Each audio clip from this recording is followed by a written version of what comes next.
The Berenstain Bears and the Truth by Stan and Jan Berenstain. No matter how you hope, no matter how you try, you can't make truth out of a lie.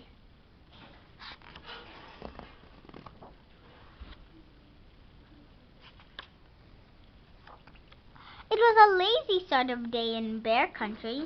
The air was so still that the leaves on the big tree house where the bear family lived were hardly rustling, except for in the beehive, where the bees were always busy. Nothing much seemed to be happening. It was a sort of day that sometimes led to mischief. Inside the tree house, Brother and Sister Bear were sitting around doing anything in particular. Brother was holding his soccer ball. He'd become interested in soccer and had been outside practicing free kicks. Sister was relaxing in an easy chair, thinking about what to do next. Neither Papa or Mama Bear was around. Papa was at the shop working on some furniture, and Mama was out shopping.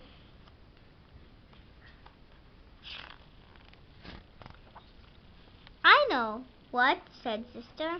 "Let's go gather some wild blackberries." Brother thought about that.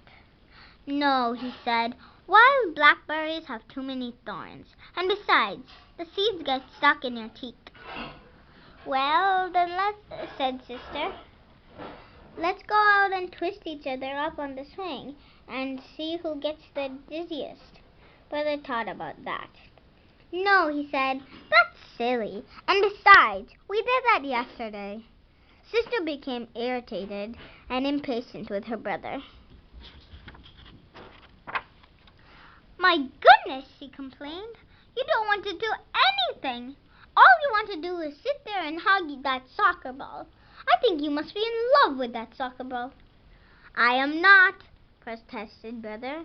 "But I tell you something. I bet I can dribble this ball past you." Brother was a pretty good soccer player and a very good dribbler, but so was Sister.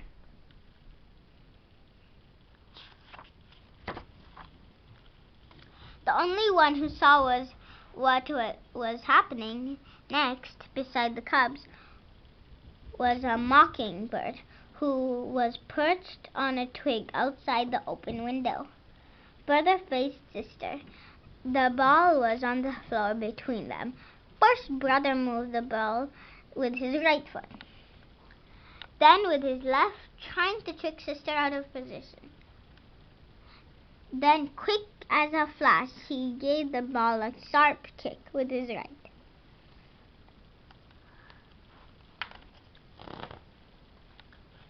It almost worked, but Sister was fast too. She reached out with her knees and blocked the ball, which bounced against the bookshelf, against the chair, against the footstool, and into Mama's most favorite lamp, which fell to the floor with a crash.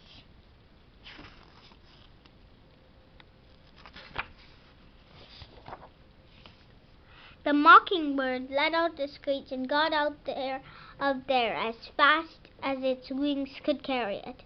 As it flew away, it saw Mama Bear returning from the marketplace. Now, the bear family had some house rules, just as any family has.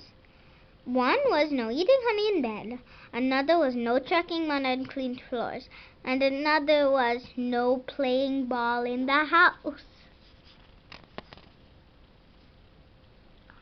What to do? Brother looked at Sister. Sister looked at Brother. They both looked at the broken lamp, and they both listened in horror as Mama came up the front steps and into the house. All Brother had time to do before Mama came into the room was roll the ball behind Papa's chair. "My lamp!" said Mama. "My best lamp! What happened?" she asked, looking into her cub's eyes. "Tell me about it."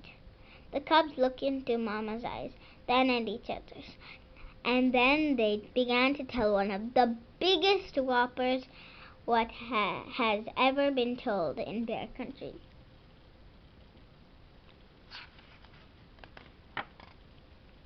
It was a bird, began Brother. Yes, added Sister, a big purple bird with yellow feet. And green wingtips, added Brother, and funny-looking red feathers sticking out of its head, said Sister as a finishing touch. As most do the purple bird, the whopper got bigger and bigger and bigger.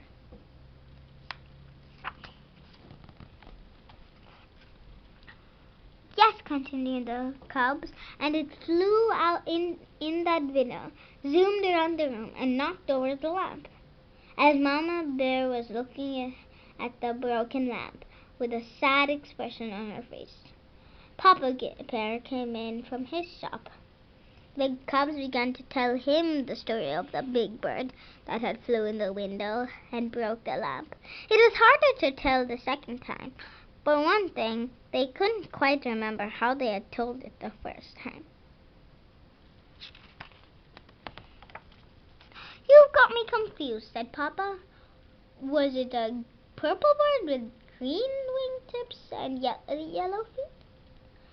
Or a yellow bird with purple wingtips and green feet?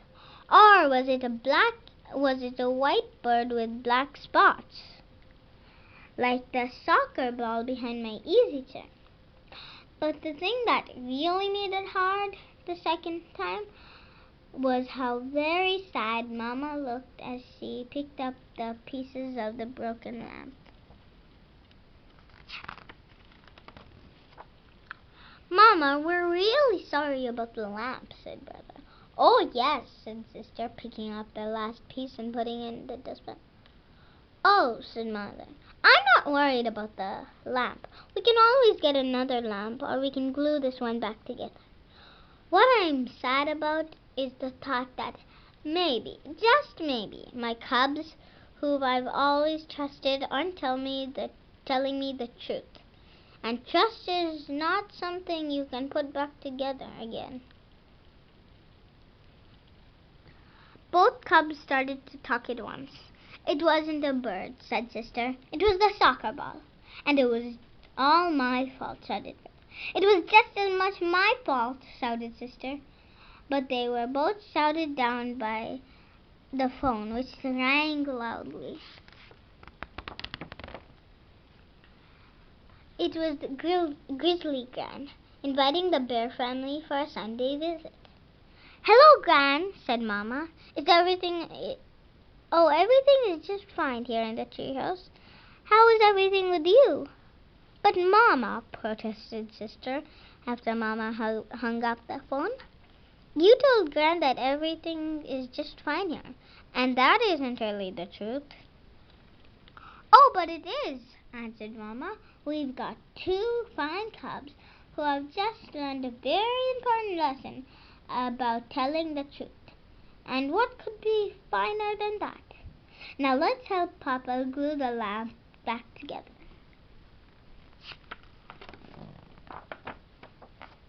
Nobody really expects the cubs to be perfect, and from time to time, Brother and Sister did forget the rules. Brother ate honey in bed a couple of times. One time, Sister chucked a little mud on the clean floor. And once or twice, Brother and Sister decided to play ball in the house before they remembered not to. But they never ever again told a whopper, because trust is one thing you can't put back together once it's broken. The end.